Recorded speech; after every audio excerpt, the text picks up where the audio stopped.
писарязға ешкім сенбейді. Мына негізі писаряз деген, общем, мынау онкология, писаряз, сахарный диабет деген медицина бойынша жазылмайтын ауру. Оны мойындаған, медицинаны мойындаған. Но бірақ міне біздің жапондық өнім жазып жатыр ғой. Менің өзім рожденный писаряз. Менің әкемнің тұқымында әкемде жоқ та, інімде бар, інісінде бар. Папамның інісінде Бимұрат деген 65 жылғы бес Қызылорда таниды, қамады. Сол кісі әлі күнге дейін страдайды. Но біздің қазақ біз сондаймыз ғой. Өзімізде нәтиже болмаса, сен ішіп алшы, сенде результат болса көреміз, сенбейміз. Иә, мен айтып келатырмын, әлі күнге айтып келатырмын. Міне ағам ананы бердік, мынаны бердік, мамам деген қайтыс боламын деген сен иманды болсын. Сол кісіні қайта лешік еттік ағамды. 6 баласы бар, 76 жылғы. Былтыр қайтыс болды ғой. 44 килограммға азып кетті.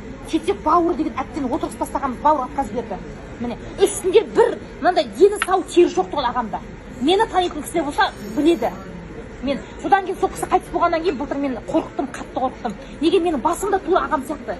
Басымда мына орамал тағып орамалсыз жүре алмайтын көшеде. Перхіп бүйтіп түсіп жүретін. Сосын ыстық суды қатты іздейтінмін. Ыстық суға түсем ба қуанамын ғой кәдімгідей. Шуым бәрі басылады. Бірақ ыстық судан шығам, тілініп кіші қанда деген жаным шығып кетеді ғой. Мынау Алла тағала еш жерімді ауыртпасын, ауыртты ма жаным сол жерде.